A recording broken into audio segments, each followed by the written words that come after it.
It is 7 o'clock on Thursday, December 14th. I call to order the 2023 organizational meeting of the Board of Education. As per bylaw 9120, the officer interest survey was sent on 11/30 and the results were included with the board material packet emailed to members in advance of tonight's meeting. According to that survey, I expressed interest in chair, Pam expressed interest in vice chair, Nicola expressed interest in vice chair and secretary, and Lori expressed interest in chair and vice chair. Board members may nominate any member to serve as an officer, notwithstanding the information shared through the survey. Board members may accept or reject a nomination, notwithstanding any information shared through the survey. As per bylaw 9120 and 9321, we move to the election of board officers, which are to be done in writing and recorded in the minutes. You see your ballots in front of you. Are there any nominations for the position of chair? I'd like to nominate you, Ruth, to the position of chair. Thank you, I accept. Are there any additional nominations? Hearing none, we can vote. So yellow ballot is the chair ballot, and then Lucille will collect.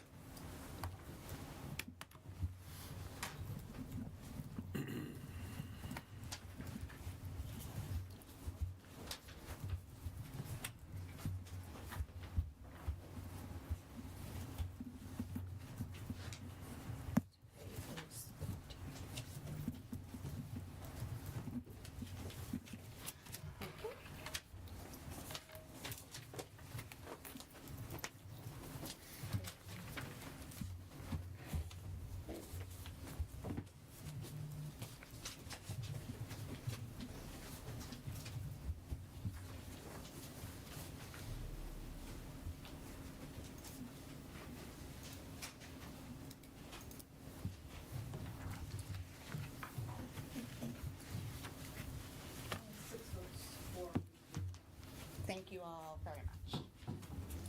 Moving on to vice chair. Are there any nominations for the position of vice chair? I nominate Nicola Davies. Are there any other nominations? Hearing none, we can vote.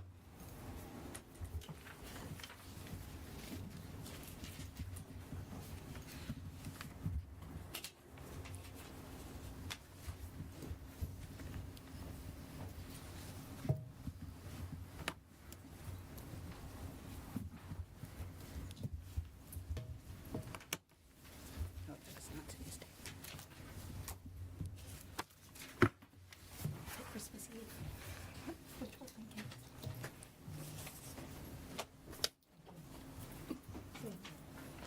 Oh, we pre-printed the dates too. So 14 get or that 24. next time. Yeah.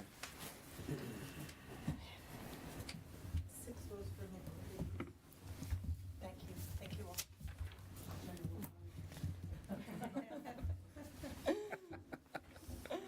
Are there any nominations for the position of secretary? I'd like to nominate Lori. Yes, I accept that. Thank you. Are there any other nominations for secretary? Hearing none, we can vote.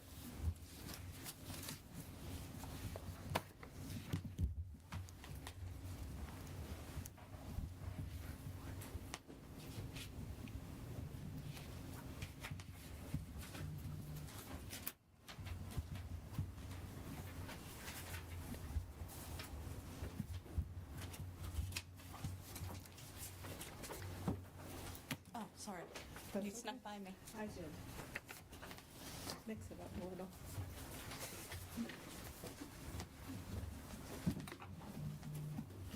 Six votes for Lori.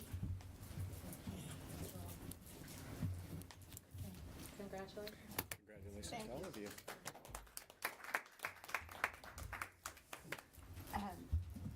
Moving on to the consent agenda. Has everyone had a chance to review the consent agenda, which includes the appointments of Shipman Goodwin for counsel, Dr. Christine Mackin for medical advisor, and designates the signatories for the WPS Webster Bank accounts. Are there any questions about the consent agenda? Is there a motion to approve the consent agenda? I shall move. Is there a second? Thank you, Lori. All in favor? Hearing none opposed or abstaining, the motion carries unanimously. Next on the agenda is to discuss and approve the 2023-24 meeting calendar. This is the calendar that sets the time and the date of regular board meetings, which have always historically been the first and third Thursdays of each month, the budget workshops, and the joint BOE BOF budget. Are there any questions about the calendar? Hearing none, is there a motion to approve the calendar? I so move. Thank you, Pat. Is there a second? I'll second. Thank you, Nicola. All in favor? The motion carries unanimously. The next item is to review and discuss the board committees and liaisons. So just some background. The board currently operates 3 standing committees: the Business Operations Committee, the Policy Committee, it's Policy Alignment and Communications, and the Teaching and Learning Committee. At the board retreat last week, we began discussion of various ways the board can better organize ourselves in order to efficiently and effectively, and in service to our goals and priorities, organize our work. My understanding was there was general consensus that the business operations and policy committees should continue as currently constructed, and that there was also general consensus that the work done under the banner of teaching and learning can be better organized and managed. My recommendation is that we dissolve the committee and move the work to the entire board as a committee of the whole, with topic-specific subcommittees as necessary and appropriate. We also discussed and agreed to calendar regularly scheduled board retreats. Also included in the materials are all the list of the board liaison positions, including the 5 PTAs, and what will be a more robust and active building projects committee. What I propose is that we move forward in several ways.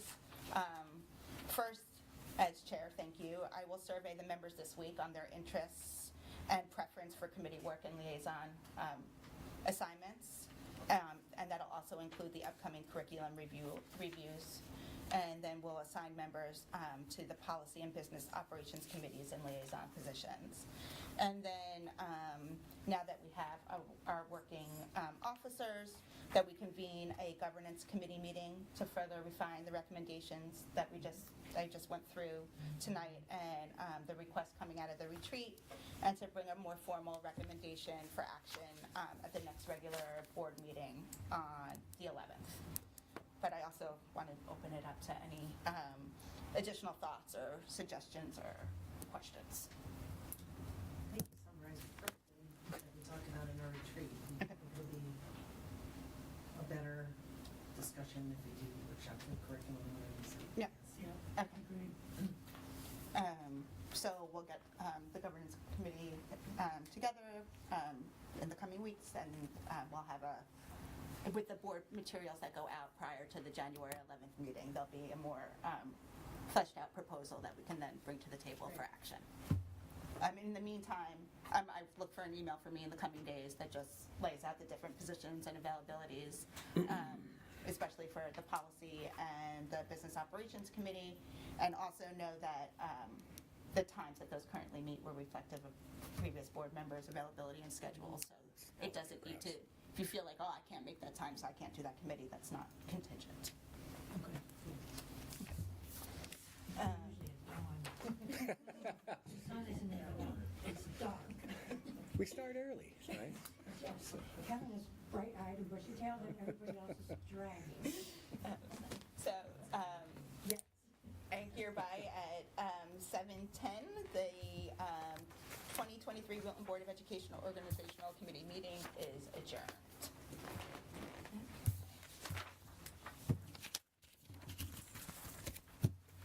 You're gonna have to bang that gavel at some point.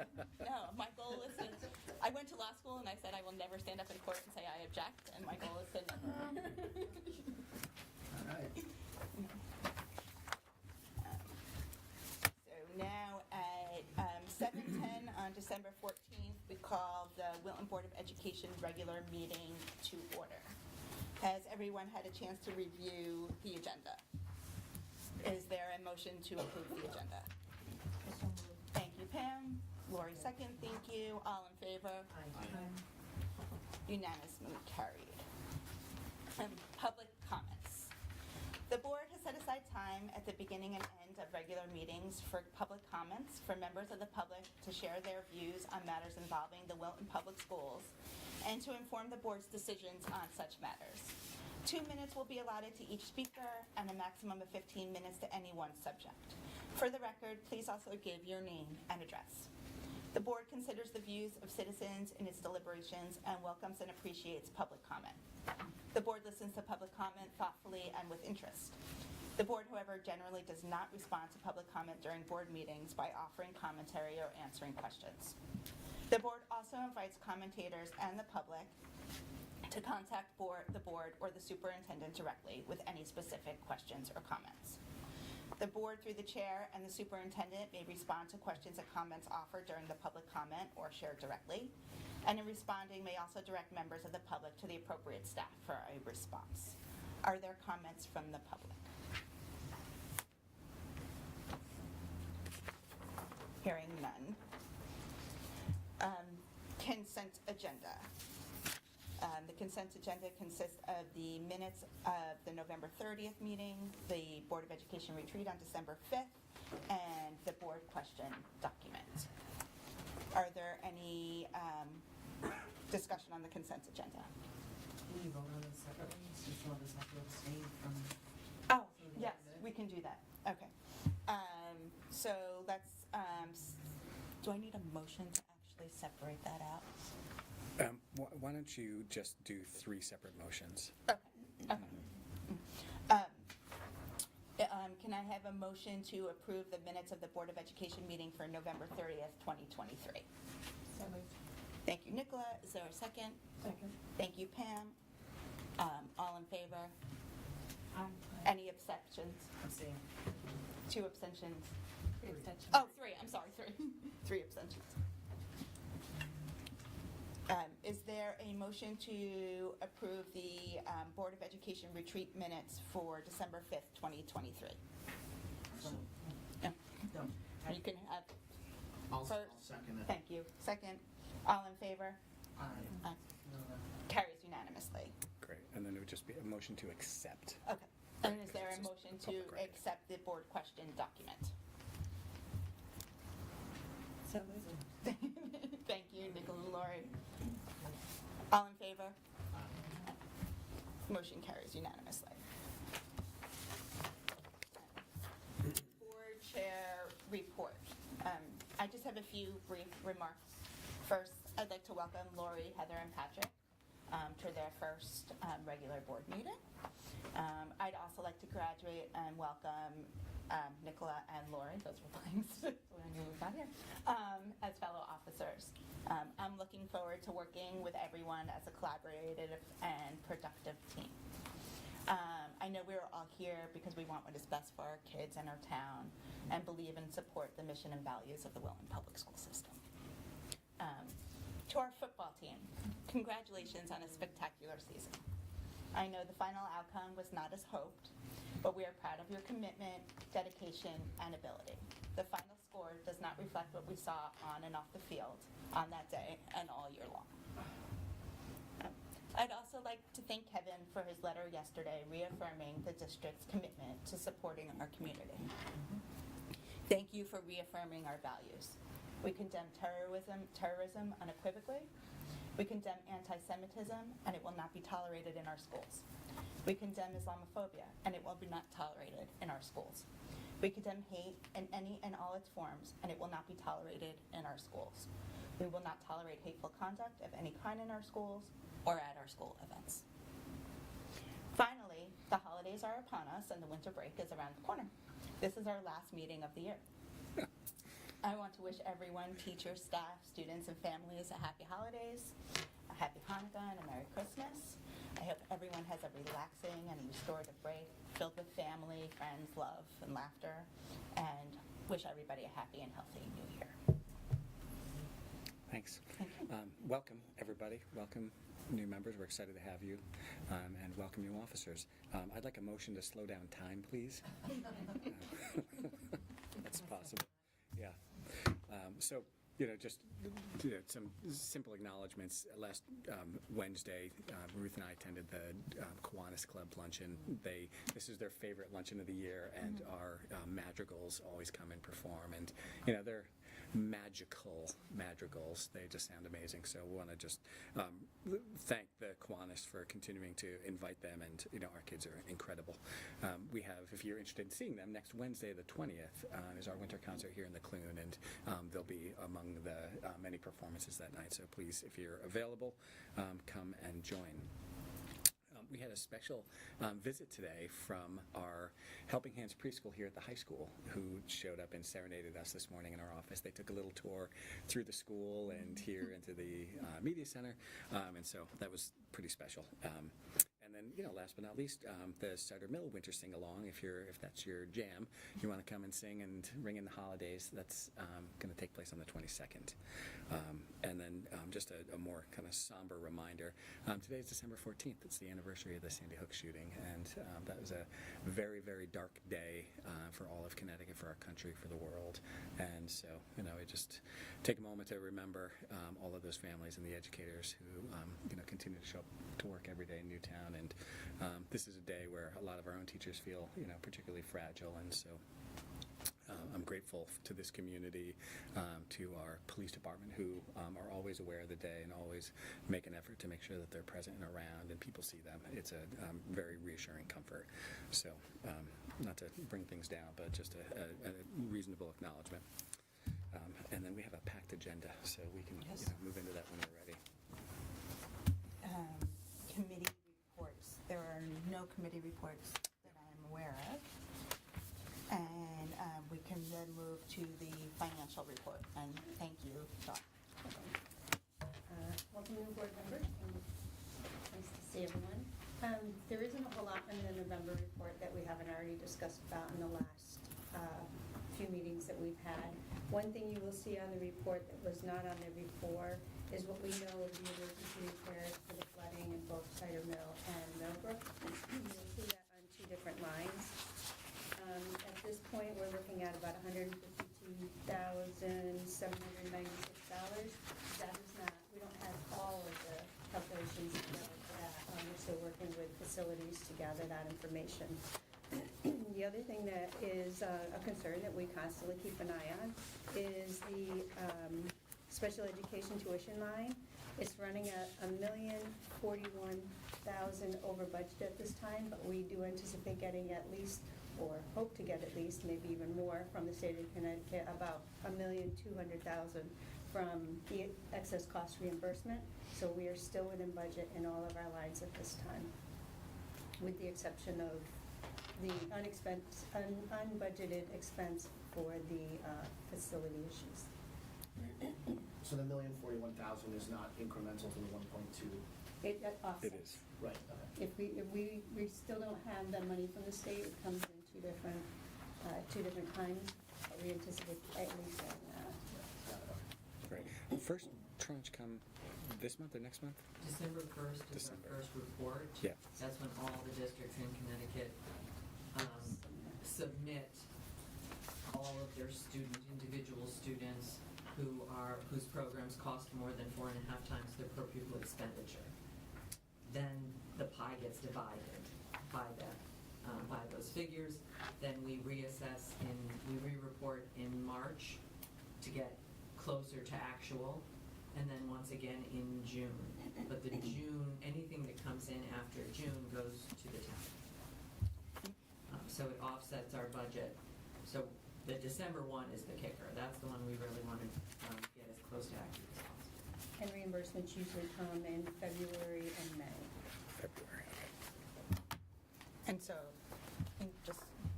we have 31 students that currently I think Who about qualify five. under excess Yes. cost? Yeah, under the 4.5 times, right? That's correct. Which is what? Is it We're about 102,000? we monitor about Yeah. 60 kids. Yeah, Because their costs can fluctuate pretty dramatically. right. But we have right now, as of right now, No. for the December 1st, we have about 30 students who've clicked over Over to the 4.5%. over 4.5 times the per pupil expenditure. Okay. Yeah, that's information. So we'll talk about that when we get to Yeah, the the- legislative yes. update, because that's one of our All right. talking points with our Yes. state legislators annually. Any other questions for Dawn on the financial report? In addition to the financial report, you'll see a small list of transfers, not very many for the month of November, and nothing really outstanding.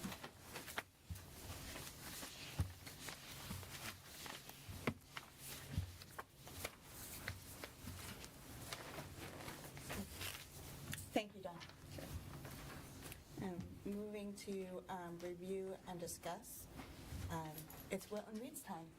Great, so Carolyn Mandler's here from the Wilton Library Association, who's going to introduce this year's Wilton Reads program.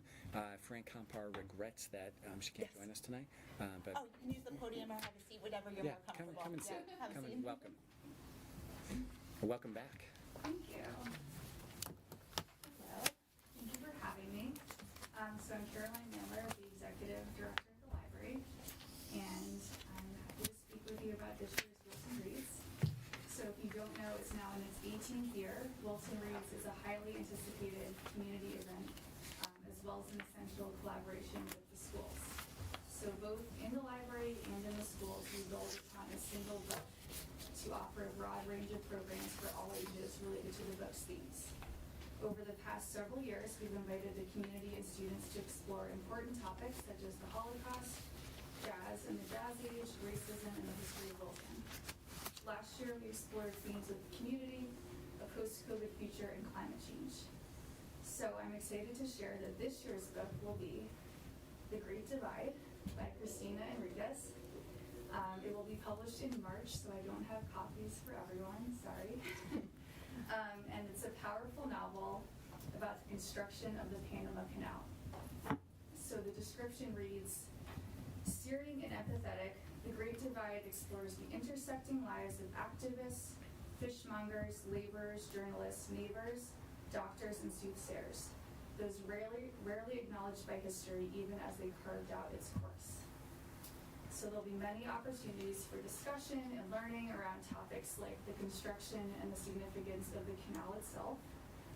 Several courageous characters, including a scientist's quest to eliminate malaria at the same time, and exploring Panamanian culture. A bit about the author. Christina Enriquez is the author of The Book of Unknown Americans, which was a New York Times notable book in 2014 and one of Amazon's 10 best books of that year. She's been longlisted for the Andrew Carnegie Medal for Excellence in Fiction and was named a finalist for the Dayton Literary Peace Prize. So on the library end of things, our book giveaway kickoff will be on April 3rd. We'll have programs for all ages throughout the month of April, and then Christina will join us on May 7th. That's great. So I'll now invite Kevin Smith to share some of what's planned for schools. Right, so Fran just left me some notes, so I'm just going to read, Fran's remarks.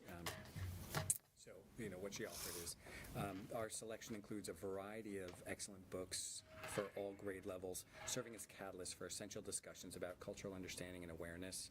We're currently in the process of selecting additional titles that are relevant to each grade. The goal is to finalize and widely promote the program, including a comprehensive book list and a schedule of events by early February. The planned activities may include author visits, guest readings, displays, encouraging conversations about different cultures, kindness, and current events where relevant. Both the final book list and the event details will be available on the website beginning in February. And so Fran and Carolyn have done this together for a number of years. I think it's Wilton Public Schools' 6th year participating and trying to develop some good, meaningful curriculum and experiences for our kids. So we're looking forward to the continued partnership, and we know it's going to go great as it always does. Yeah, and thank you. Thanks for coming tonight. Yeah, thank you for coming. Yeah. Thank Yeah. you. And so, the book comes out in March, right? So March 5th. it gives you like a month to read it maybe before the Exactly. But wait for your free copy. Right. Thank you very much. Thank you. Thanks again, Yeah. Carolyn. Maybe we'll have Fran back closer to the time and we can just talk Yeah. about what's going on. Absolutely. Great.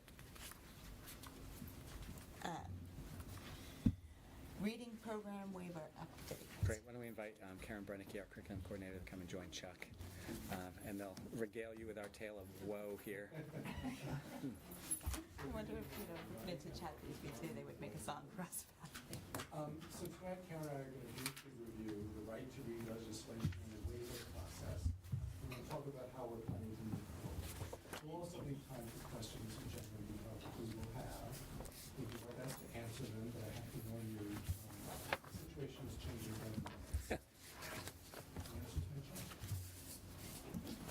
So I'm going to turn it over to Karen to talk a little bit about how we got to today, and then I'll talk about moving forward.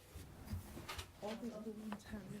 I must have copied the other ones. Did In yours June not of have it? 2021, the right to read legislation was The ones passed. downstairs. By have way it, of and everybody review, else is- Section 10-14 HHA mandated that each local and regional board of education implement for the 2023-2024 school year and each school year thereafter a reading curriculum model or program for grades pre-K through to 3 inclusive that has been reviewed and recommended by the Center for Literacy Research and Reading Success at the Connecticut State Department of Education in consultation with the Reading Leadership Council.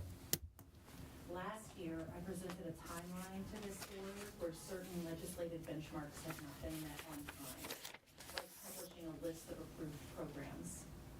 That was originally due to be published July 1st of 2022, but it did not come out until mid-October of 2022. As a result, the new school year target for full implementation of the State Department of Education approved programming is 2025 to 2026. Questions about that so far? I know it's new for some of you, it's not review, and that's a lot of just legislative jargon. We okay? Part D of the same section of the legislation provides that districts may request a waiver and that the waiver shall be granted if the commissioner determines the reading curriculum model or program is evidence-based and scientifically based and focused on competency in the following areas of reading: oral language, phonemic awareness, phonics, fluency, vocabulary, rapid automatic name or letter name fluency, and reading comprehension. In December of last year, we received guidance from the State Department of Education on how to submit a waiver application, which would be due on February 28th of 2023. We were directed to submit a detailed description that may include a compendium of documents to demonstrate that our curriculum model or program is evidence-based and scientifically research-based, and that it is focused on competency in the area of reading iterated earlier. Would you like me to repeat those? Okay. I'm good.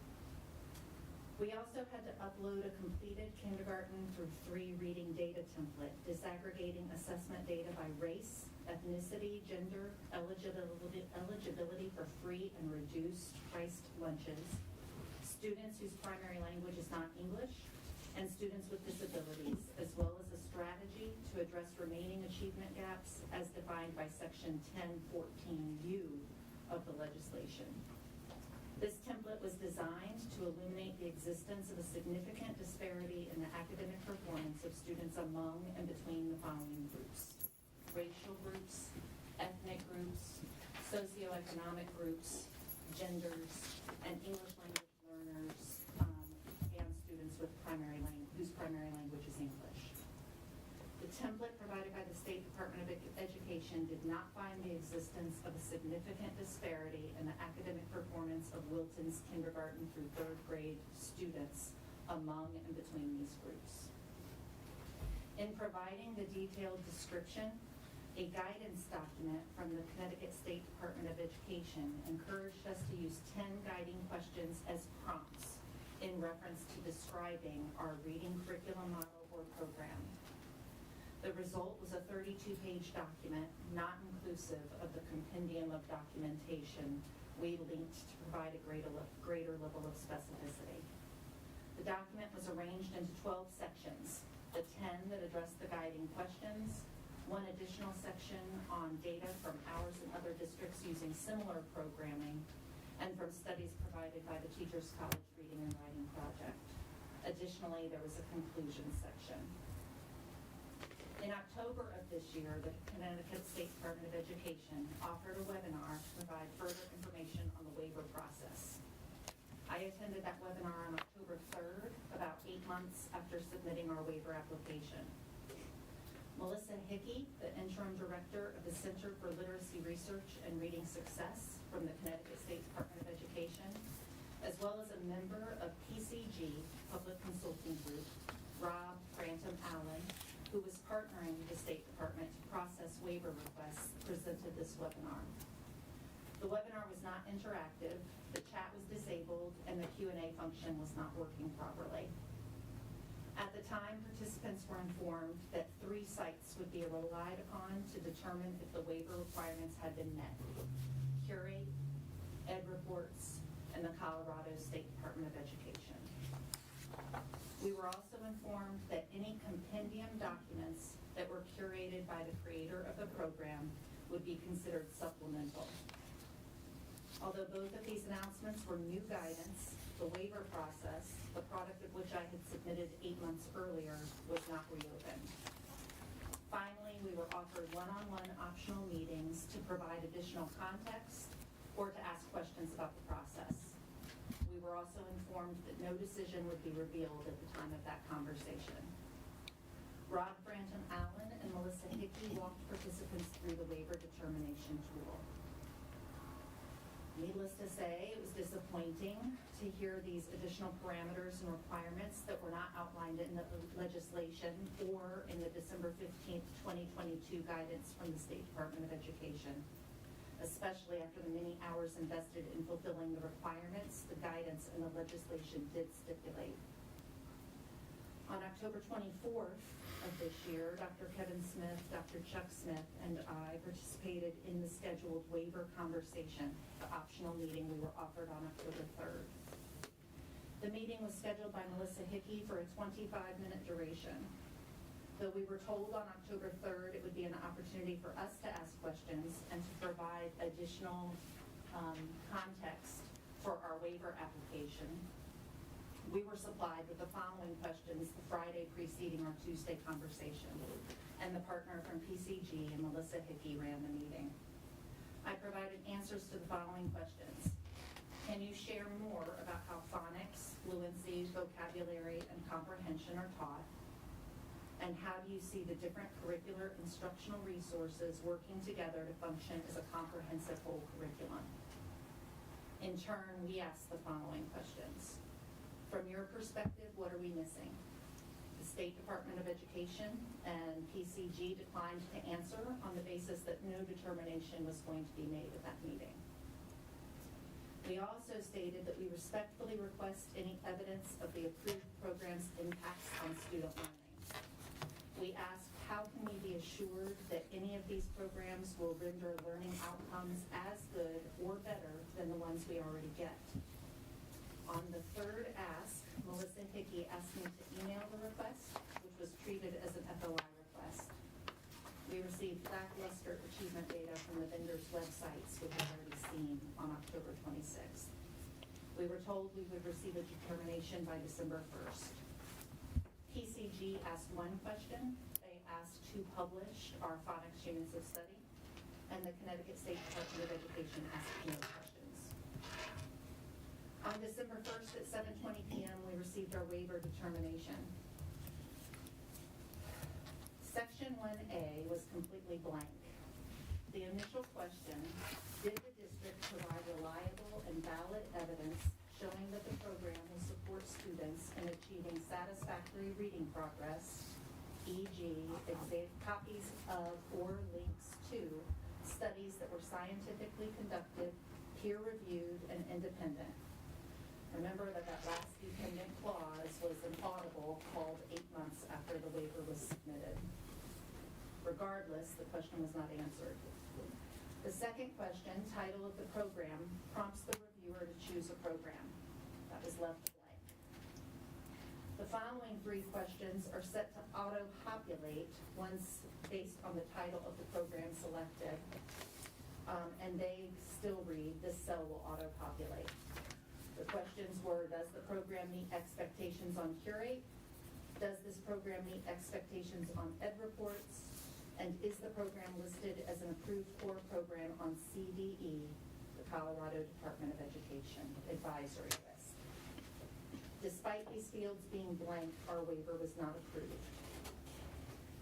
Further, 3 of the 4 components of our comprehensive literacy programming in kindergarten through 2nd grade were not listed.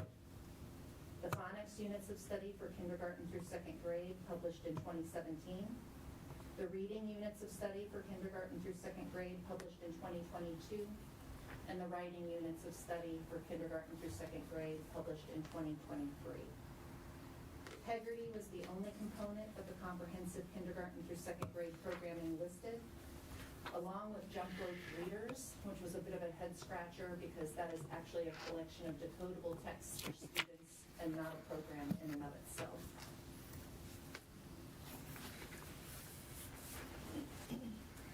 Finally, there were 2 inaccurate statements included in the notes section in section 1B. There were 4 inaccurate statements included in the notes section in section 2. And there were 2 inaccurate statements included in the notes section in section 3.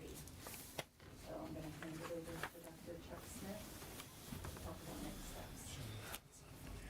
In terms of what now, we've decided that it would be best for our students and for our teachers to pursue a number of options, kind of parallel pathways, if you will.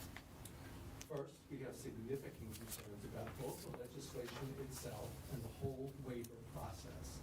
So we decided to consult with our legal counsel to get some insight on how to best raise those concerns. They advised us that we should address the legislation and the waiver process separately. So in terms of the legislation, that means communicating with and hopefully working with our legislators to help them understand the fundamental problems with the legislation, as well as ways they may want to consider to make it better. Because after all, the intent of the legislation is very good. They're just not going about it the right way. And I know Kevin has already begun that process in legislative gatherings and in his discussions with our state representatives. Our hope is also to partner in this effort with our colleagues in other districts, both in the DERG and across the state, to put pressure on the legislators to address our concerns. And those concerns are basically revolve around a one-size-fits-all approach to a problem that really needs a more nuanced, complex, and individualized response, taking into account the unique needs of each district's students and teachers. In terms of the waiver process, we have submitted, I understand, I just found this out a few minutes ago, a request to have that determination formally reviewed. We believe the process was badly flawed with what we believe to be an unfair outcome, and our legal counsel agrees. So we've been working on that request, and we've submitted it, I guess, today. Today, a couple hours ago. You have a copy. I think I emailed it to you as well, and it's some more light reading for you. So now, while we are pursuing these 2 options, we will continue to plan for a possible transition to a new reading program for kids. The Connecticut State Department of Education originally identified 7 programs that they set by the requirements of the legislation and mandated that districts choose one of them as their core reading program. We've reviewed the 7 and selected 3 that we believe most closely align with our ELA program philosophy. CSDE recently added to the list of 7, including some compendiums of programs that we will also need to take a look at. Now, our ELA program was originally scheduled to be reviewed again in 2025-26, the year after next. So our plan is to move that up to this year, but just for K-3, so that we can focus on doing an in-depth analysis of the 3 or 4 programs and come up with a recommendation for adoption, along with a plan for professional learning and curriculum rollout. We're thinking we will probably pilot units in except for kindergarten, because I believe they will be implementing the IM curriculum. We'll also move up to grade 4 to 12 ELA review to next year. The reason for bifurcating the process is that this possible change from K to 3 would be significant. It will take a great deal of time and focus to sort out, and I don't want to give short shrift to the upper grades. And in fact, a decision for K to 3 will probably have some implications for decisions in those grades. So that's our plan. Any questions or comments? Are the 7 curriculums they've laid out, are those also going to be required for the higher grades as well? No, the legislation really just goes from K to 3. Okay. Some of the decisions we have to make, though, is if we do adopt a program in the 3rd grade, Right, it I should really be- want to do something different in the Yeah. 5. Right. That's why I'm going to wait. Once we make the decision K to 3, then I think we are in a better position to make an informed decision, 4 or 5 in middle school. Yeah. Chuck, talk a little bit about what you've seen in those programs. And I was also, can you add to that? Can you also explain maybe the difference between like a core, like using it as your core program as opposed to what operates around it? Well, I guess because you said you're thinking of transitioning to one of these as our core program. So that doesn't necessarily mean that other elements of our program would That's be right. just, okay. So Okay. I'm committed to us writing our own curriculum and our own units, and these are simply instructional resources. They can be our core instructional Okay. resources, Yeah. but like you said, they may not be limited. But we're going to make this work for our kids. I was saying this to Kathy's faculty yesterday. It was just yesterday. It was just yesterday. We know how to teach reading. We know what works. And we will make this work. When I look at some of the materials, it's like going back to the 1950s. Karen, maybe you could talk a little bit more, and Kathy. Is it that they're dated or that they just No, aren't it's just comprehensive? Or No, they're- the way of going about teaching is not what I believe is appropriate or right. We had the Tri-State group come to us a number of years ago and review our ELA program, and the thing that stuck out was that they said our kids love to read and write. And when kids come back from college, they say, the writing program is amazing, I know how to write. This is basically whole class instruction and with a workbook. Some of them are the old-fashioned basal readers. I don't know if you know what those are. Yeah. I mean, it's It's very workbook dependent. I have the 3 programs that we're considering in my office, if you'd like to stop by and take a look at some of them. The Great workbooks suggestion. will be very reminiscent of work that you did when you were in kindergarten through 3rd grade. They're very dated. probably more than I would. I'm probably taller. What's the burden of proof? What are they looking for? Great question. Yeah, we don't. I think what they've decided is that these 7 programs are the programs that will make a difference, and they want you to select those programs. Now, legally, I don't think that's correct, because when you look at the legislation, if we can submit information that our program is scientifically and research-based and evidence-based, They have to we issue should a waiver. approve it. But the way the state had operationalized it was, you will meet that criteria of scientifically based and evidence-based if they're one of these programs. And those programs come from those sites. So if we purchase one, what are they going to do to us? We don't follow it. Yeah, That's so kind of what I'm I trying to learned figure about out. that this afternoon, they were working Okay. on with our attorney. I forget the actual, I looked at my office, 4G. 4B, they can initiate an investigation. And we would probably end up in a hearing, Board of Ed versus Wilton. If we lose, they could do a number of things. They could take money away from us. They could force enforcement. The discussion this afternoon was around if the 81 districts that they didn't approve have 81 hearings, do they really have the capacity to do that, and what is that going to look like? So it's hard, that's why I'm saying I can't give really pat answers here because it's kind of evolving. That makes sense? And does us asking for a reconsideration of our waiver push timelines out? Well, the timeline, you have to request this within 15 days of the determination. Just tomorrow. Okay. In order to, this is legalese. Yeah. So I don't know if I understand it, in order to protect us for future action. Okay, yes. If we hadn't submitted it by tomorrow, Yeah. I think it might have compromised our ability to take further action. Yeah, and that wasn't Yeah. made clear in the waiver response letter we got from the state, but just following, kind of administrative regulations, we wanted to make sure that we, didn't inadvertently, Right. miss a deadline. Yeah, an unpublished secret deadline. And did they provide you with, and they still haven't provided you with the scientific evidence that demonstrates the efficacy of the 7 programs that Well, they... they did give us some data, and that's Okay. what we questioned, because the data that they're showing us, the outcomes are worse for those districts than the ones that we're getting here. If you recall a couple of years ago, we were at the top of the state's accountability index based upon our students' academic growth. And yet these programs are getting results that are worse than the results that we get. Right. Did they take into account any other assessment testing that? No. No. Yeah. So the way they're viewing it, they're only looking at the components of the program that they believe are effective, and they're not considering outcomes at all.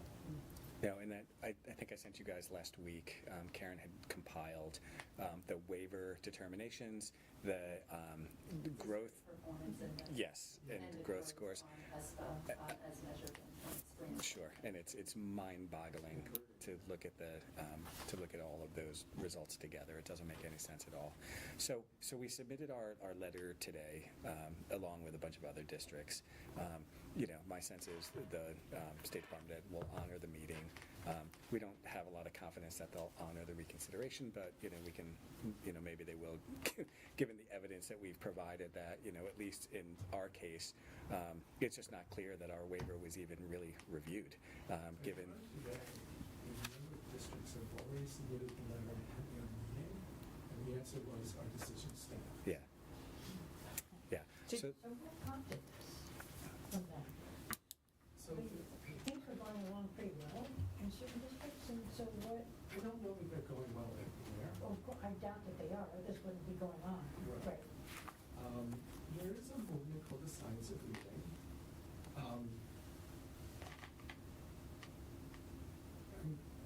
So, Science of Reading has some really important principles that I think we all find. Phonics should be taught systematically and sequentially. It should. We all know that.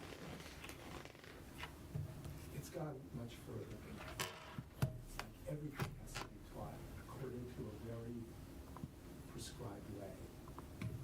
And I think our legislators in certain districts have decided that this is the way to go to create equity. Articulate that in an acceptable way. No, I think that's probably true. Well, I think this train has been on the tracks for about probably 7 or 8 years, right? It began coming out of the Shaywitz work at Yale related to the importance of systematic code-based reading instruction, right? And we had the reading wars, right? Whole language verses and all those kinds of things, right? That's been going on for quite a while. There became a lobbying effort at the State Department, and legislation began to be passed regarding dyslexia, which raised the standard in Connecticut beyond the federal standard for the identification of a learning disability, and did all kinds of things. And that's where the momentum began on the lobbying efforts around the science of reading. But even in that, what began as not bad debate turned into something that has now taken on a life of its own and is really being decided by people who don't seem to have the core knowledge necessary to teach reading. Yeah. Well, And the that's reading probably people part have of it. all taken a step back. They're not in it anymore. They've left the committees, they've left because they're not They have no voice there. Yeah, well, it's probably also targeted to the cities, where probably the testing and the availability of the reading is not as prominent as it is in this district. Well, if Kevin shared that table Yeah. with you, there is a problem that the legislature Absolutely. is aimed at solving. Yes. And there are districts where only 50 to 60% of their children are reading at grade level, Right. and that's a problem. Yes. But that is not our problem. Right. And that's what I was saying before, the intent of the legislation is a good one. You know, half the kids, more than half the kids who are below grade level in Connecticut are in 26 alliance districts, which are run by the state. I could see where mandating a particular program might be needed. Yeah. I'm not sure, but I could see where that might be an appropriate response to the academic achievement across the state. It should not be applied to Right. particularly districts that have good outcomes. It's also a very slippery slope that the State Department really doesn't understand the difference between curriculum Yes, and and published programming. Right, curriculum and resources, and that is, I think, the slippery slope here. So that was, That's beginning in reading, but I think people should be very wary of it becoming something that happens across the state. so that was my most kind of glaring, the conflation between talking about, the legislation talks about curriculum. Right. And then in our waiver, it was like, things were left blank because the title of the program, which is the actual materials, was feeding into the decision, but not the work around what then led to why you choose one set of materials over another. And so I think that's my greatest concern, is that if that's getting conflated with something as, and then materials being mandated, is that going to be a model that's going to be pursued That's a great question. for other, other disciplines or other areas? We will find out. Yeah. And what's the cost of implementing one of the programs? Great question. We've estimated somewhere between half and three-quarters of $1 million, and that doesn't even include all of the professional learning. And the Right. annual cost of all the work. Yes. So So it's like $1 million. Probably. yeah, and there's a because all these programs are consumable based. This is a recurring ad now in the budget, that we don't presently have at that scale. Books alone are about $11,000 per grade level. Pretty per good deal year. for those companies that You were think? selected on the list. So it sounds like our options are fight the waiver, continue on the waiver process, implement one of the programs, or fight the legality of the whole thing. Is that a fair summation? Yeah, I think we're going to pursue with the legislature to see if we can get them to understand that this was a bad idea and change the legislation. We're also going to fight the state ed around the waiver process, because I think it was a bad process. It was just bad. Yeah, from beginning to end. We're going to move ahead and explore these programs. I guess if push comes to shove, we'll implement it. I'm hoping that it won't get to that point. I'm hoping that we will be allowed to make our own decisions. Yeah. Well, to Heather's question, like, what can we do if we don't do it? Yeah, that's If it's going to cost us $1 million to do it, and it's going to cost us, I don't know, right? If they took away less than $1 million in funding. Yeah, I think if we get to that point where, we feel like we're compelled, I think at that point we invite, our attorney to join us here and have her walk us through the what-if potential. I did, the other, to Chuck's point a minute ago, so I've been just, as I've been sending you materials, I've been sending both Keith and Cece materials as well. Cece's away right now, so I spoke to Keith this afternoon. He had a meeting earlier today with representatives from the State Department of Education and, carried our concern forward. And he's reaching out to other legislators across the state. I mean, we're certainly not alone in this. There are a lot of communities who are, really scratching their heads about the outcome and, contemplating what to do next. I wrote to him,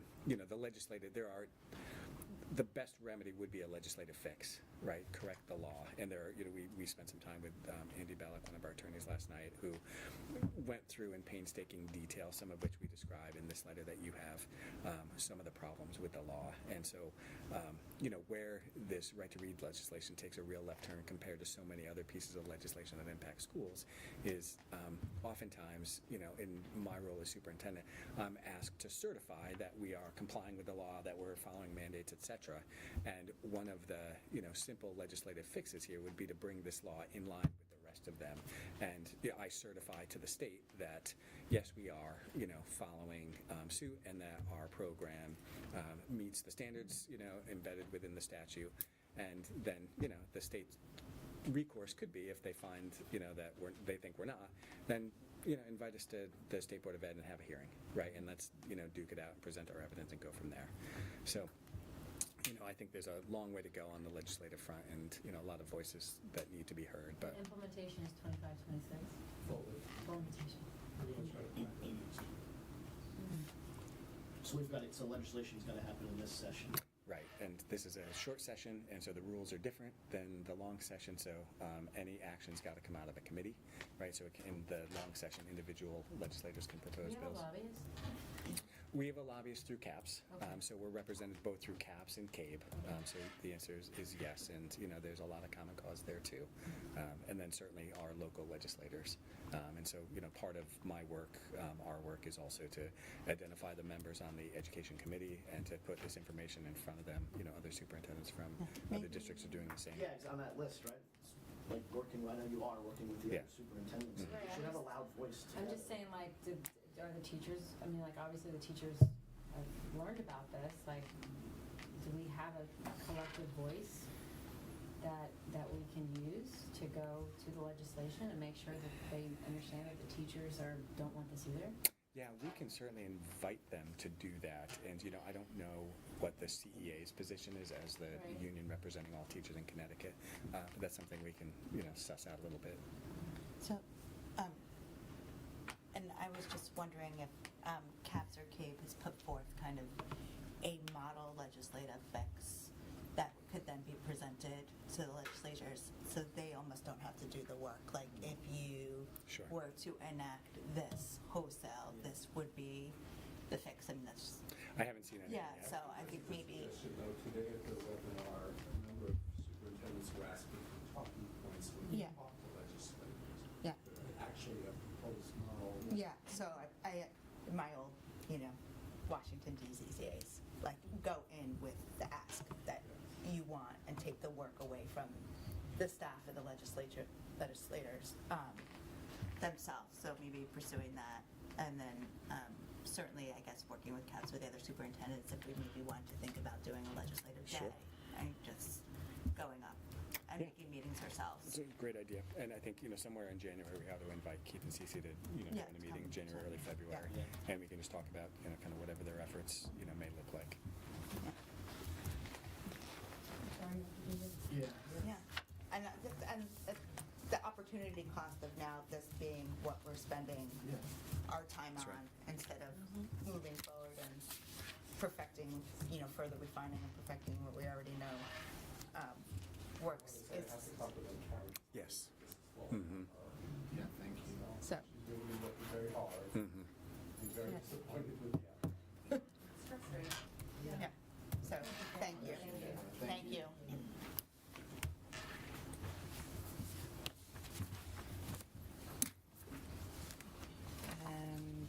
Next is to review and discuss the pay to participate. Sure. So this is, the next two items are carryovers from the previous board agenda, and just for the benefit of our new members. Last year, the board asked me to do some research on the pay to participate practice, which has been in place here since the 13-14 school year. So the report you have in front of you are just, my reporting on how we enact pay to participate, a little bit of the history, how much revenue we generate as a result, I surveyed districts around the state. I think I had 47 responses. So you can see, you get a general sense, although it's not complete, of how other districts engage, if they do, in pay-to-participate policies. You can also see, more locally, the DERG A differences here. And then the new information that I added, just to provide you a little more color and context, I went back and just had Bobby Rushton, our athletic director, pull the actual numbers of participants from this current fall. We went into the budget and just pulled the program costs and then did, simple division, so you can get a cost per player. So you can just see across sports, what that looks like per player. The spring numbers are anticipated, so, those are not exact. I took last year's numbers and this current budget. Probably, in reality, a little swing. And then the winter numbers, because we're, still in the midst of populating our teams, were also from 22-23. So, the actual cost this year is not quite what you see, because there's probably a little bit of swing in some of the, there may be a little bit of swing in some of the actual participation numbers. But, illustratively, you get a sense of the differences in per player cost across sports. I don't have a recommendation for you today about whether or not we should continue this policy as it is. We should raise it. We should lower it. I think, as I mentioned to the board at the previous meeting, there are some bigger questions tied to this. They're not, in my opinion, not simply financial questions, but they're values questions. And so, if the board is interested in entertaining, potentially, changing pay to participate as part of this budget process, then I would just try to structure a conversation for all of us about, what are the values, what does it mean, what else should we be considering. I should have made note of that. I also tried to just capture for you in here, there are a fair number of hidden costs that, don't come to the board when athletes at the high school participate in sports, and they vary across sports, but beyond pay to participate, depending on the sport, parents will provide equipment, they'll pay for additional training, and so when we talk about what the cost is to play and the out-of-pocket cost, there's much more than, just the pay to participate fee. And so I just wanted you to have some of that information. Kevin, in the club fee, does clubs include like theater, music? It does. So the whatever club would be considered an extracurricular activity, right? And there's one fee, and you can join as many clubs as you want. Okay, so there's one fee for all clubs. Yeah, at each building. And Does that include all musicals? No. No, And I don't understand, so I don't know what the umbrella is over, so I understand the sports. Yeah. Is the musicals and all the theater events, is that? Right. We don't have a pay to participate, right? It's just for athletics. Just go back and make sure I'm not misstating anything. Cheerleaders? Cheerleaders would be a sport, right? Families, the theater program families, maybe you can speak to this, just from your own personal experience. There's also the contributions to the booster clubs. And so, some booster clubs, while it's all voluntary, request annual, fees. Every sport Yeah. I've seen has a booster. So It's pretty much matching the pay to play price. So last year, but when we put on Mary Poppins, the theatre boosters raised $40,000, so we could put that on. Yesterday, That's probably one of the best musicals I've ever yeah, seen from a high but school. It was awesome. parents ponied up the money. Yesterday, the Madrigals again went to Radio City Music Hall. The music boosters would pay for the bus, so the kids could go and perform on the stage. So, Yeah. So there's a substantial, additional costs that aren't swept into pay to participate. That's amazing.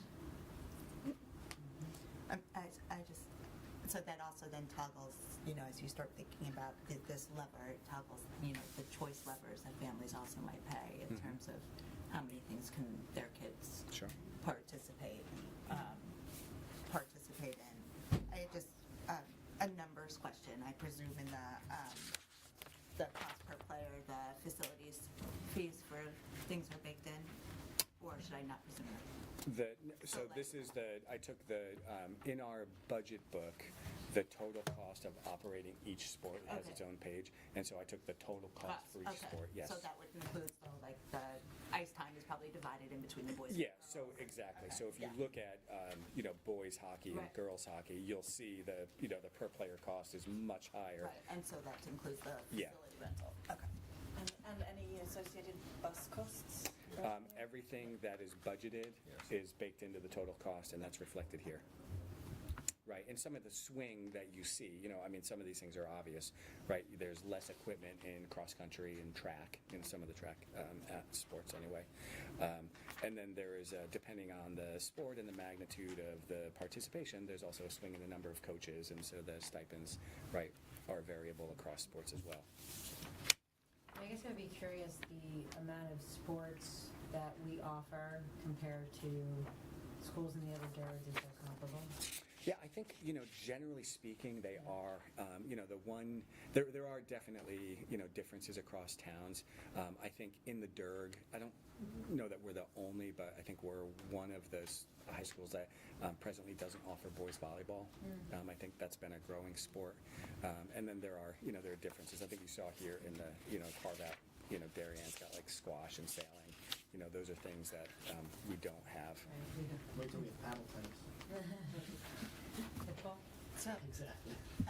I think my recommendation is we take time and we sit on this and we see how that, next couple weeks and look at how the budget process unfolds and certainly have like ample time to, revisit if the board decides, that's something that they want to do. But right now, just hold it as, a piece of information. But Yeah, and it might be helpful, I imagine, as we get into budget season, these are Yeah. questions that come up every single year, and so just Yeah. being able to, respond with the information ought to be helpful. And we don't have the data right on hand, but I mean, how many times have we had, how many instances are there where families have reached out about hardship or inability to pay? Yeah, I haven't collected that. I can survey the principals and see, what, they can just give me an estimate over the last just couple of years. qualitatively, like, Sure. that. Did you register that question? I heard So- families that are struggling financially. Yeah, to just come. curious, how often is that happening where families are saying that they're having a problem with the ability to pay? Yeah, we'd have to get that data point for you Okay. to get it accurate. Yeah. Just notionally. Yeah. Yep, yes, we'll do that. Can I ask one more question? Do we have any data on kids that don't participate in these schools? I think it's at 60% of kids. So we have 60% do. at the high school participate in athletics, Okay. and I think 40% of kids participate in clubs. Those were the current numbers this year. Okay. Yeah, and the 60 number, I think that's actually ticked up a little bit in the last few years, but, we hover in that range.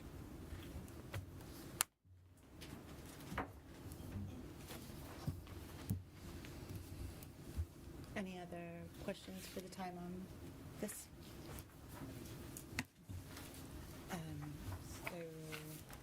Budget goals and assumptions.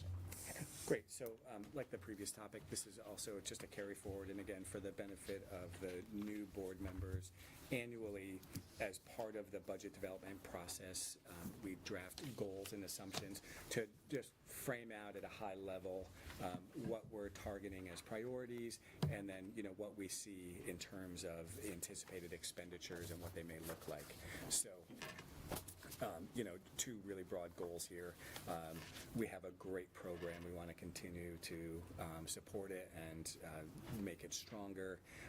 Within that, we're pretty happy with our current class sizes. We've, maintained them pretty well over the years, and so, there are obvious teacher FTE implications there.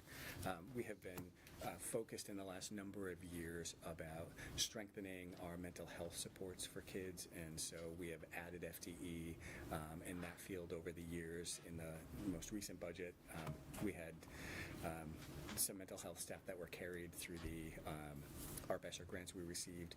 We folded at least one of those positions into the current operating budget, and so we intend to maintain we propose to maintain rather the personnel we have. It's quite necessary.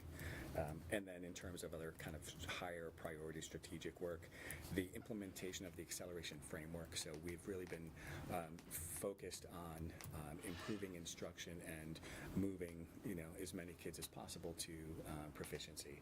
And so we are using a well-researched, well-established framework. It's been successful. Our achievement in growth over the last 2 years, I think, speaks to that. And so that's an initiative that we're continuing to invest in and support over time. The Portrait of a Graduate is really, I think our North Star in terms of talking about some of the outcomes that we aspire to on behalf of our kids, and so investing in that work. There's not, major financial dollars tied to that necessarily, but providing time to continue to develop and revise curriculum and making those connections to the Portrait of a Graduate explicit is part of that. Certainly the new courses that we have developed and proposed over the last couple of years very explicitly in the course proposals connect to Portrait of a Graduate, and so there are small dollars tied to those. In some cases there may be FTE implications, and then kind of moving down the list here, supporting the STEM initiatives. We're in the middle of a STEM review. We're running a new course this year at the middle school that has been very well received so far, and we're proposing to continue the curriculum development and get to a point where we're offering, I would hope, at least a really good, worthy robotics course, or more over time at the high school.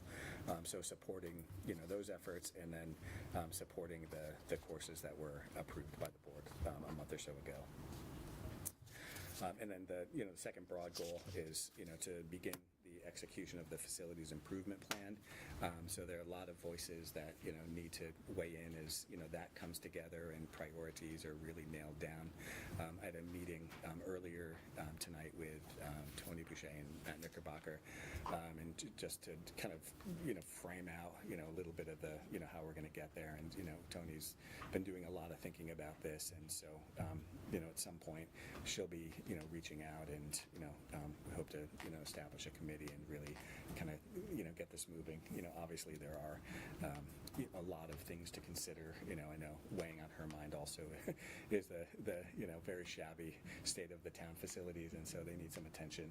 And so we've got quite a bit of conversation to have here as we really get moving forward and set those priorities, and then work with the related boards to actually execute.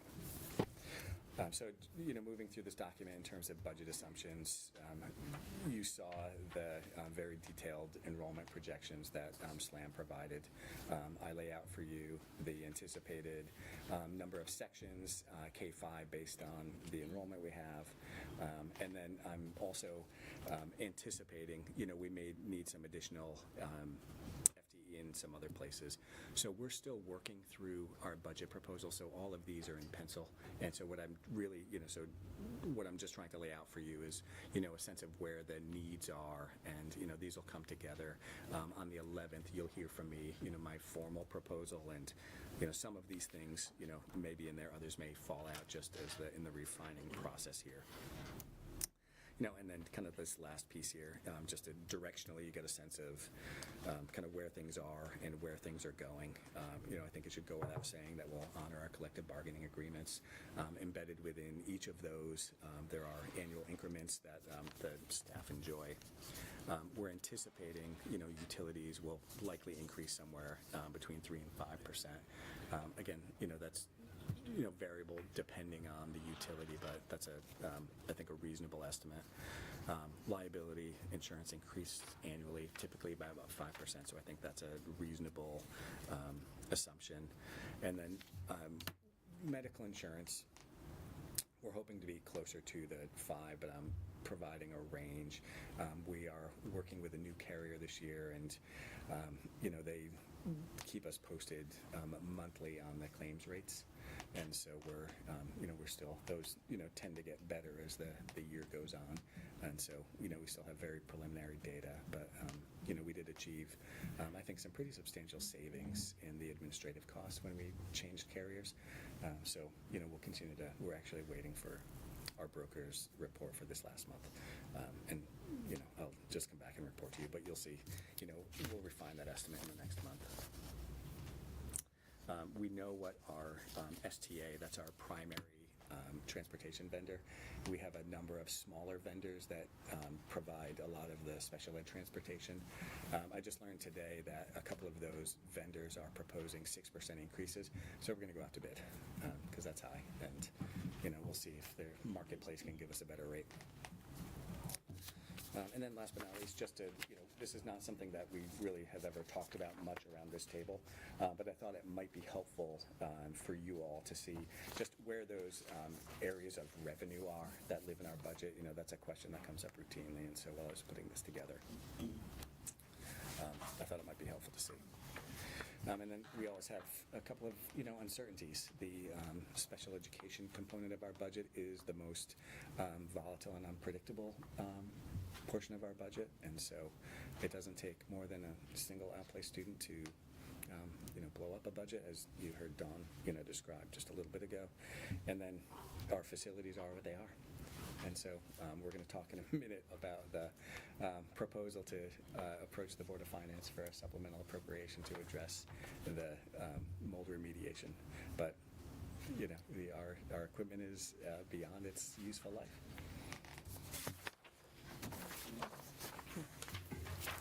Just continuing ed, does the money that brings in go straight to the town?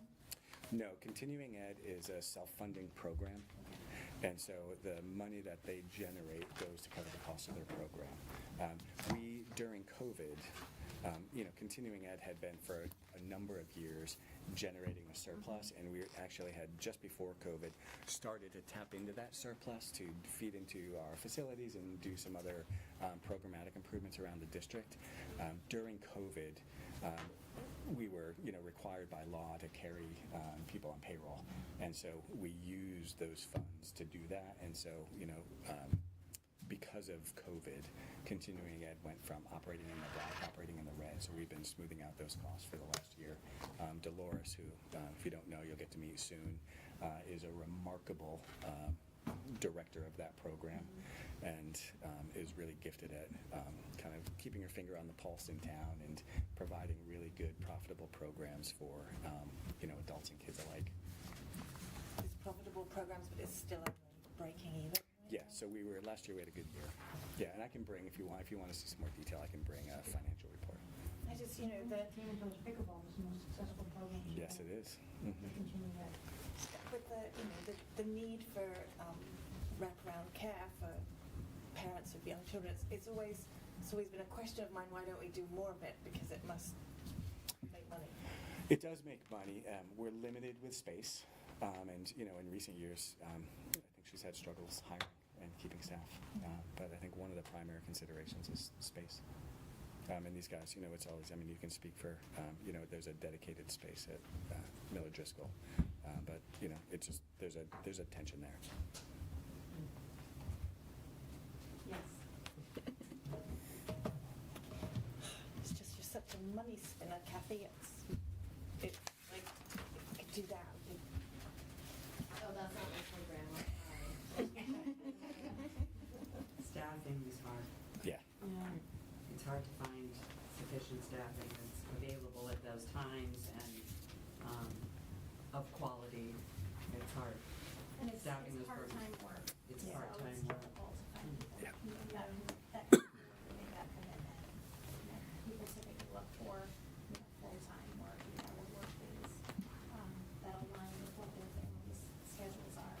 This is outside of those times, so it's difficult.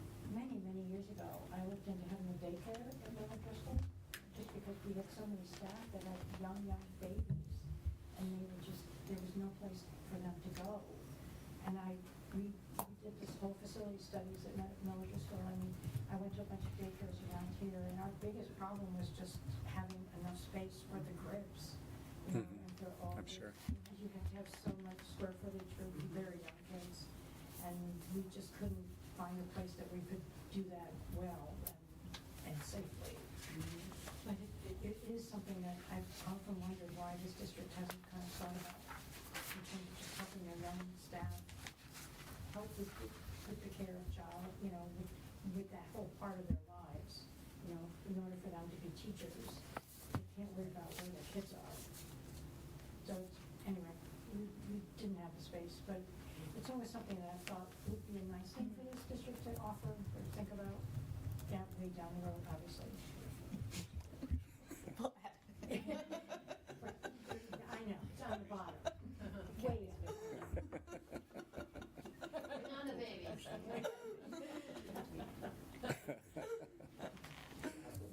What's the grade 3 ratio we're looking for?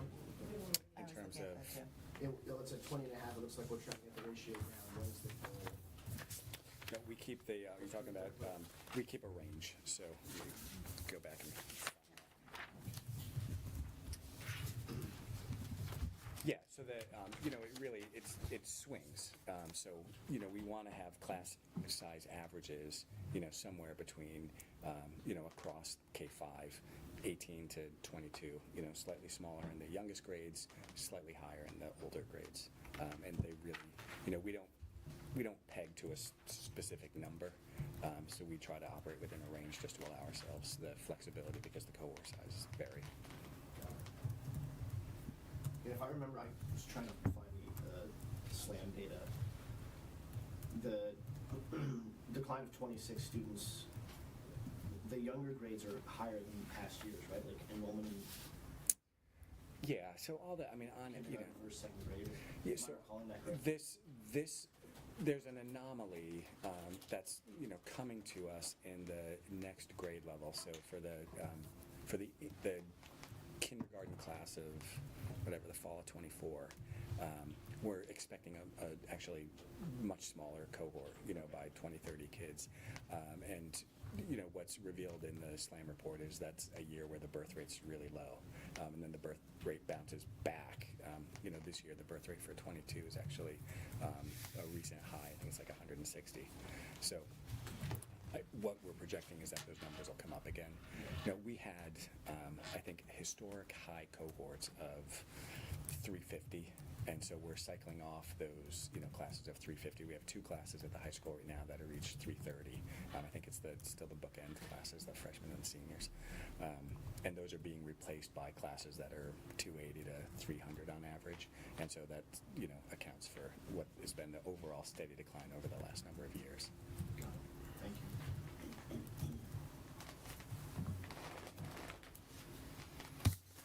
All right, moving along. Moving along. And to review and discuss the district calendars for 24-25 and 25-26. Great. So just as a matter of process, we try to bring the calendars to the board a couple of years in advance. So families are always planning vacations and just want to be able to, especially for folks that are doing big trips and need to plan far out. So typically calendars are accepted, 2 years in advance. I'm proposing a change, and so we'll discuss it tonight, and then, if people feel good about it, we'll have it on the next agenda for discuss and approve. One of the challenges that we live with perennially is providing enough release time for professional learning for our staff. And so, we have tried to manage our calendars pretty judiciously. In recent years, we had made some changes to try to, better manage the start and end date of the school year.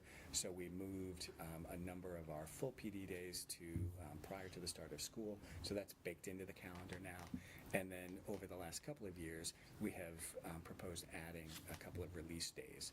And so, the short of it is our staff just doesn't have enough time to do everything they need to do. This is, in my mind, probably the number one working conditions issue confronting teachers here and teachers everywhere.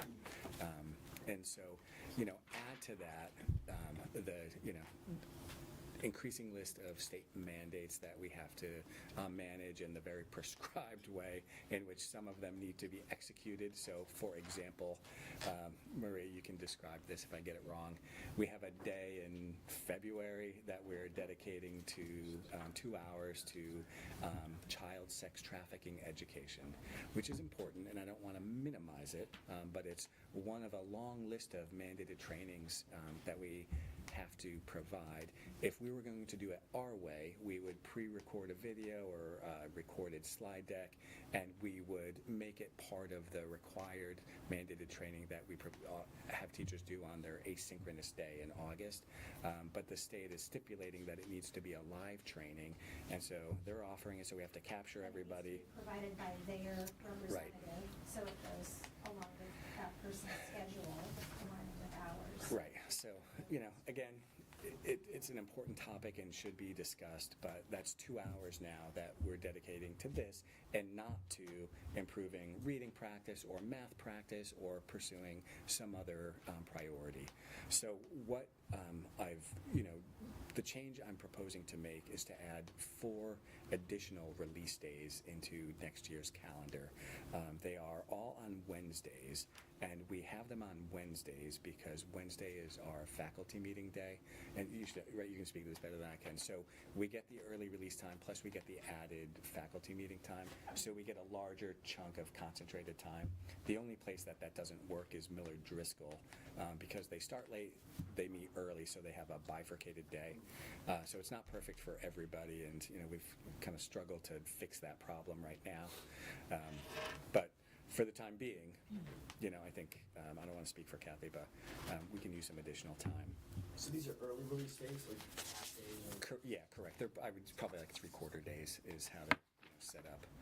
So the days I'm proposing to add that are new are Wednesday, October 2nd. I put that day there intentionally. Rosh Hashanah is on the 3rd, and so for families, it might be a convenience to have a shortened day backed up against a day where schools are closed. The next one is Wednesday, December 11th, and then followed by Wednesday, January 8th. We had been the last couple of years offering an early release professional learning day on the day before the winter break.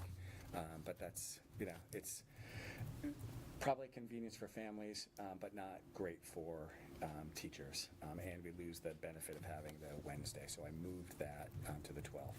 And then we've had one in March for the last several years, and then April 2nd is the 4th one that I added. So the October 2nd, December 11th, January 8th, and April 2nd are the 4 new. Yep. Yeah, and February is a shift. And February is a shift. Right. And so, we've talked to the, PTA folks about this, and, parents don't love it. The working parents especially, it's an inconvenience. But I feel like we're just up against it at this point. And so, if we're not going to be able to reinvent all of education to provide all the meaningful time, Some districts have gone to doing it even more frequently. Yes, I'm aware of that. Mm-hmm. Yeah, some have monthly. It's important. Are there alternative activities that we can offer families to have the kids occupied?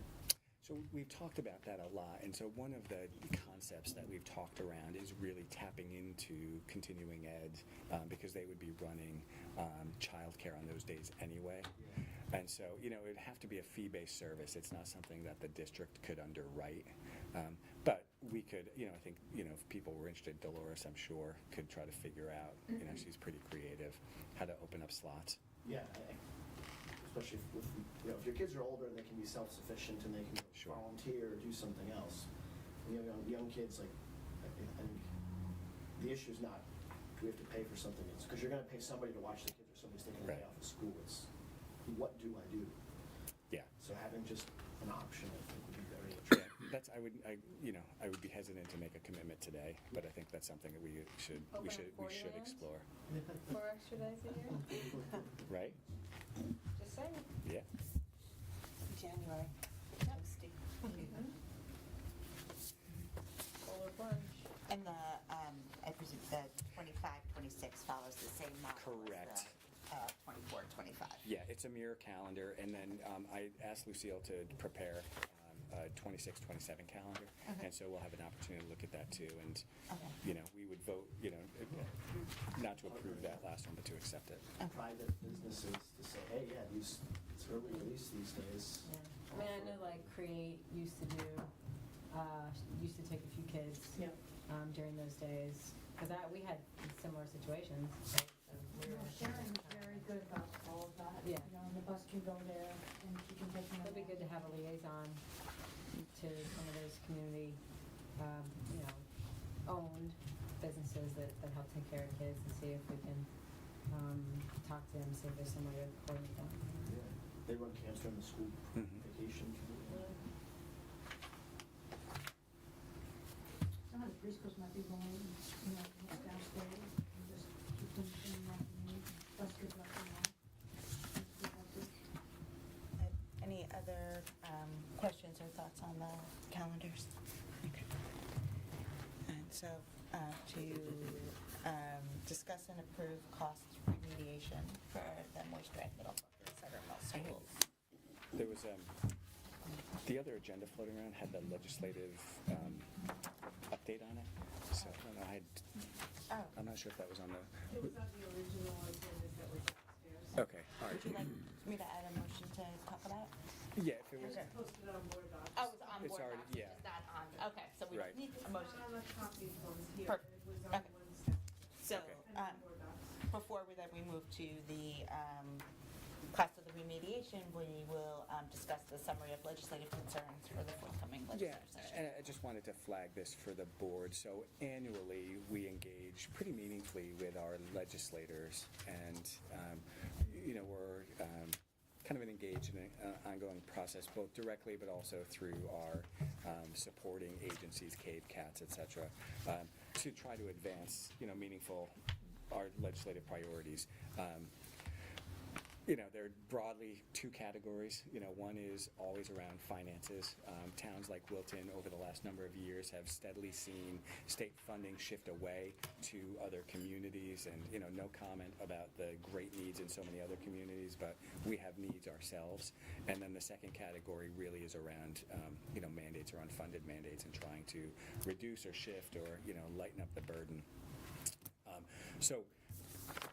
I think Ruth had mentioned it, and Andrea spoke to it, but one of the issues we try to put in front of them every single year is around special education excess cost reimbursement. So there's a formula in place, and, you know, the problems are that account is never fully funded, and so then there's a proportion distributed across all applying communities, and then within that, you know, you have the cap, and so we never get back, you know, what we're entitled to under federal law. So that's a problem. The other problem is, you know, as our base costs increase, then there are kids that fall out of that 4.5x cap, and so I try to capture, you know, for all of you and for the legislators, just what that issue is and what the magnitude of the dollar amount is, because it's real dollars. And so we have a handful of kids that are in that 4 to 4.5 range, right? That's substantial money. And so, you know, proposing that they both fully fund and they lower the base cost so we can recoup some of the money that we spend. So that's a major priority for us. We talked at length about the reading legislation, so I don't need to revisit that all over you. You know, and then the kind of program gap that we have been pushing for more legislative action around is just greater support for the many mental health needs, you know, here in this community and across the state. And I will say that in the last year, the state legislature really perked up and heard us. They heard the cries from other communities and did a couple of, you know, kind of wonderfully supportive things. One, they issued grants to provide additional mental health workers to school districts. So we were a recipient of that grant. So we have an employee that's working for us now that'll be with us on a 3-year grant. So that was great news, and it's a wonderful help and support. The other piece that they enacted was, there are two, increased funding for mobile crisis, which was 2 years ago was a problem. We would have a kid who was dysregulated and, maybe in, severe need. We would call mobile crisis, and there was a queue. They'd like, we'll get to you when we get to you. And so the legislature added funding. They were able to, DCF was able to hire more. And so this year we've had a number of calls, and they've been wonderfully responsive. So this, that's been addressed well.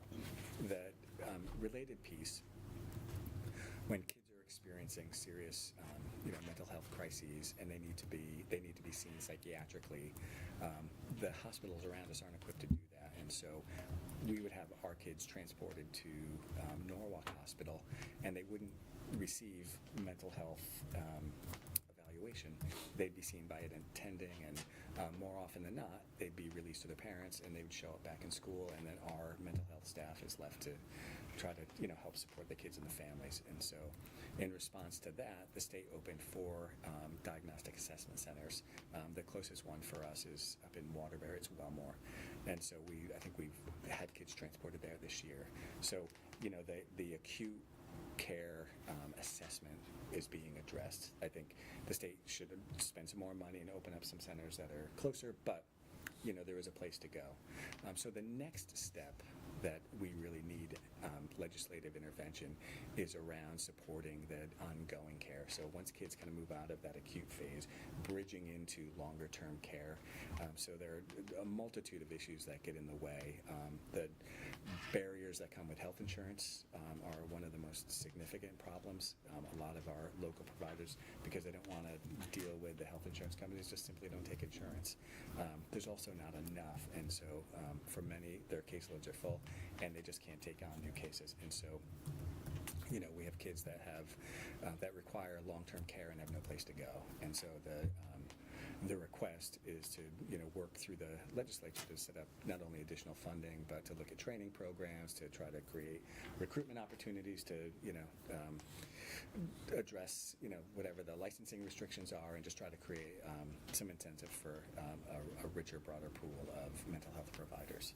So that's that piece, and then the last couple.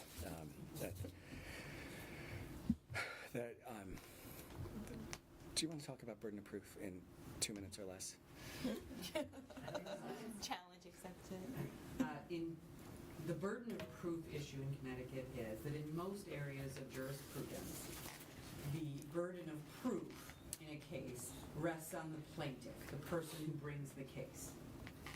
In Connecticut, in special education, the burden of proof is on the school district, regardless of who brings the case. So if a parent requests a due process hearing or any further up the line legal action, the burden of proof is on the district to prove that their program is appropriate. The issue is that often you're proving a negative. So a parent might place their child in a private school for a year and a half. You haven't seen the child in over a year and a half. You're required to offer what you believe is appropriate, and then prove that it's appropriate even though the child isn't receiving the services you've recommended.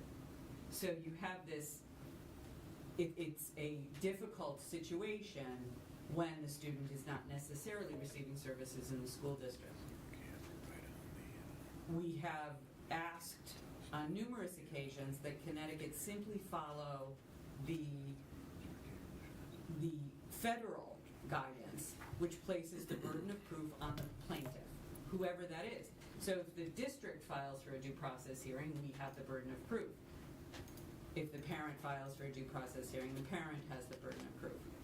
And that has not, we have been, as of yet, unsuccessful in doing that. The issue that it creates is, because the federal statute allows for the prevailing party to receive their legal fees paid should they prevail in the due process hearing or even partially prevail, it becomes, a cost deterrent for districts to actually defend very good programming, because the potential cost of litigation is so high. And so we end up using mediation, or we end up coming to kind of mutually agreeable settlement agreements versus going in to defend programs we could likely defend, but the risk is too great fiscally. How long has it been like that? It's been like that in Connecticut for a long time. Very long. And Connecticut has refused. There was a recent Supreme Court case out of New York that brought it to light again, because that case, the Supreme Court ruled that the burden of proof was on the parent in the New York case. And so Connecticut, again, we said, why don't we just follow the federal law versus adding additional regulation over the federal law? And we have been, as of yet, Yeah, and it's not even a statute, it's a regulation. it's a And so regulation. this could be changed, but there hasn't been the appetite among the legislature or the state government to do anything with this, unfortunately. Part of the challenge in Connecticut is that we have a number of regulations in the state statute that raise the standard above the federal law. So we're obligated to implement 700 pages of regulation out of the federal law, and then Connecticut adds a higher standard of about another 150, 200 pages of regulation. Can a school district sue the state? Great question. I'm trying to think of an example of the school system ever suing the state. But they're being told they have to pay a We're certain an amount of money. agent of the state, so. Sue the state back. Probably wouldn't go well. Hey, you never know. Thinking outside the box. Who does the current regulation, who's it serving? Well, it's serving the the families that feel like they have a dispute with the Special with ed the is the district. third rail of politics, Yeah. right? Because you have children with disabilities. Often, you have children with disabilities in the balance. So it's hard to have an argument that doesn't have the context of young children or children with Sure. disabilities, which is challenging, right? It's challenging for me, right? It's challenging to have that conversation when you know that a child may need a service, and we provide those services. But in these kind of legal frameworks, it can be rather challenging. For elected officials, it's very challenging. And the last item on my list is a virtual learning item. And you may recall a couple of years ago, we had a storm at Cider Mill. We had to close. We were at a board meeting when we had decided we had to close. The school remarkably and beautifully and easily switched to a virtual option. We ran a very successful day. The state did not allow that as an actual school day, and so we had to make up the day last June. So this happened a couple of years ago. And it makes no sense.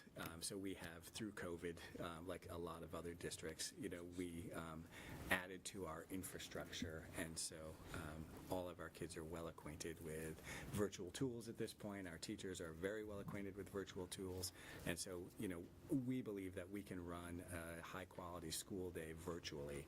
We're not looking to create a virtual program here or do it forever, but in the middle of a snowstorm or another emergency, we think we can do it effectively. And particularly, at this point of the year, it would be a day better spent rather than tacking on what would ultimately be a half day at the end of June when everybody's ready to be done. And so, we've made this proposal before. It hasn't gone anywhere, but I think it's worth continuing to just nip at the heels and try to get some attention. Any questions?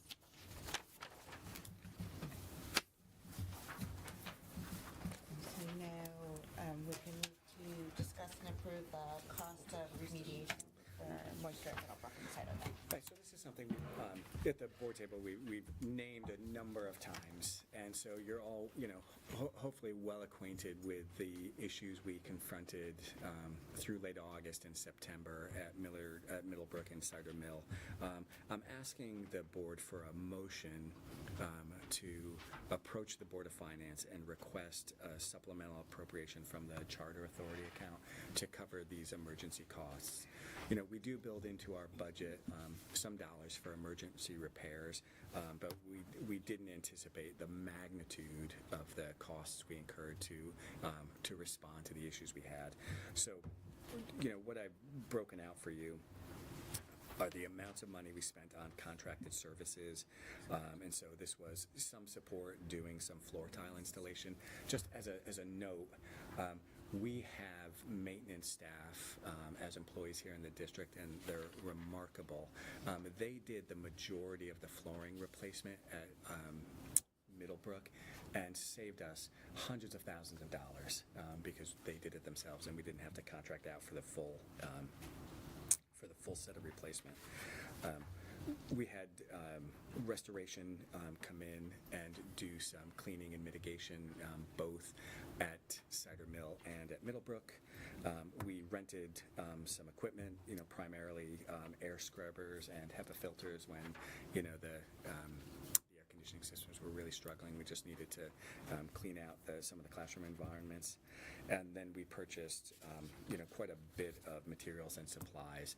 So one of the issues at Middlebrook in the Cheryl and Peterson wing, and then in the backside of Cider Mill, in the Peterson wing, the slab is wet, so moisture is coming up through the floor, and so what we needed to do was tear out the existing flooring, lay moisture barrier epoxy, and then lay the vinyl tile. And so our staff did that. Over at Cider Mill, similarly, there were some spaces in the back of the building where there was moisture intrusion because the building's built into the ground. And so they had to rip out all the sheetrock, rip out some of the counters, get back there, clean it out, dry it out, apply the epoxy, and then put the rooms back together. So embedded within these costs is also overtime. A lot of this work was done because there was a real sense of urgency, both during the regular work hours, but also on weekends, so we could get it done as quickly as possible. And then the last, battery of costs here are just around the recurring testing. And so I want to give Jose Figueroa a lot of credit for his approach to this.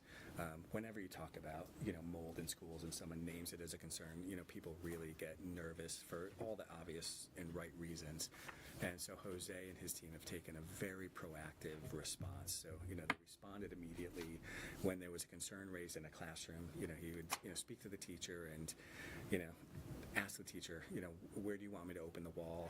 What ceiling tiles do you want me to move? And was really transparent about just wanting to demonstrate that, if there was a concern, we were going to find it and we were going to address it. And in many cases, there really wasn't a concern where some of the people thought there might have been. And so just showing them that, look behind the wall, look in the ceiling, there's not what you think there is.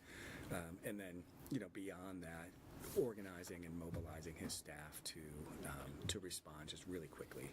So we set up a plan that both buildings where he really diligently worked through, and I think the staff was pretty appreciative of that. And so thinking forward, we also talked about, because these mechanical systems aren't going to be replaced this year, so we're anticipating we're going to have warm, humid weather again in the springtime and probably again in the fall. And so what do we need to have on site here to prevent these issues from happening again? And so we also bought a battery of dehumidifiers that we run in the classrooms, and we think between the flooring replacement and the epoxy in some of those places, and then running these dehumidifiers in advance of any anticipated humidity, we ought to be in a much better place if we have another spell of weather like we did back in the late summer.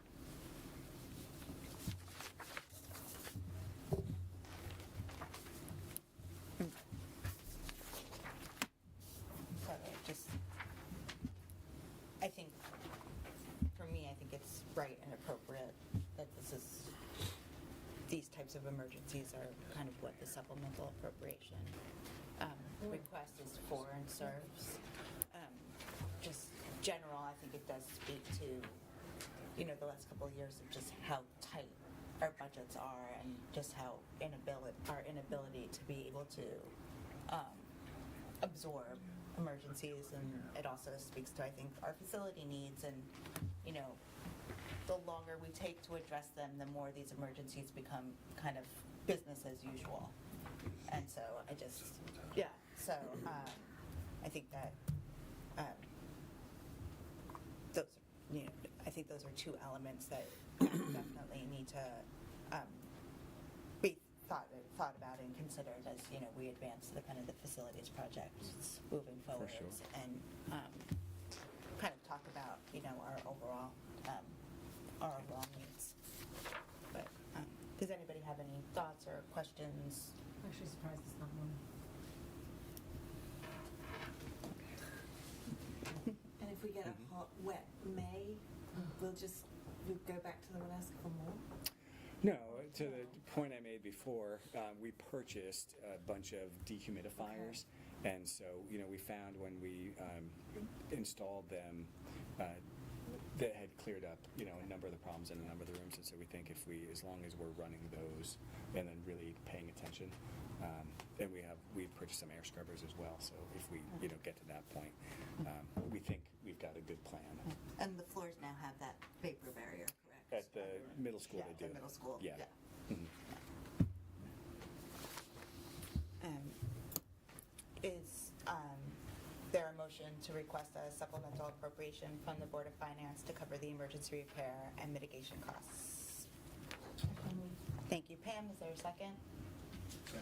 Thank you, Patrick. All in favor? Aye. Any opposed or abstentions? Motion carries unanimously. Thank you. Great. So the next steps, I'll put this together behind a memo. We've got Business Operations Committee meeting next Thursday. Two of the new members are participating, and so I'll put that on that agenda too, so that way they have some preview. But Matt's the new chair, so I'll send that to him as well, and just see if we can get on their agenda, and then it probably makes sense for you and I to go and speak to them. Under future business and information items, the enrollment report was attached to the materials, is available on Board Docs. The next Board of Education meeting is January 11th. That will also be the superintendent's budget presentation. We will have budget workshops on January 23rd, 24th, and 25th. Those run from 1 p.m. to 3 p.m. And then a Board of Education meeting on January 25th. And then again on February 1st, that'll be a regular meeting that will first start with a joint meeting between the BOE and the BOF. Comments from the public. Are there any comments from the public? Hearing, seeing none. Meeting is adjourned at 8:51. I hope everyone has a lovely holiday and break. Thank you. Thanks.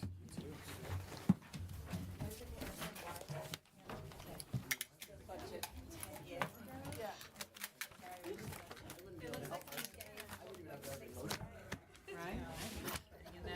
Congratulations, your first Board of Ed meeting is in the can.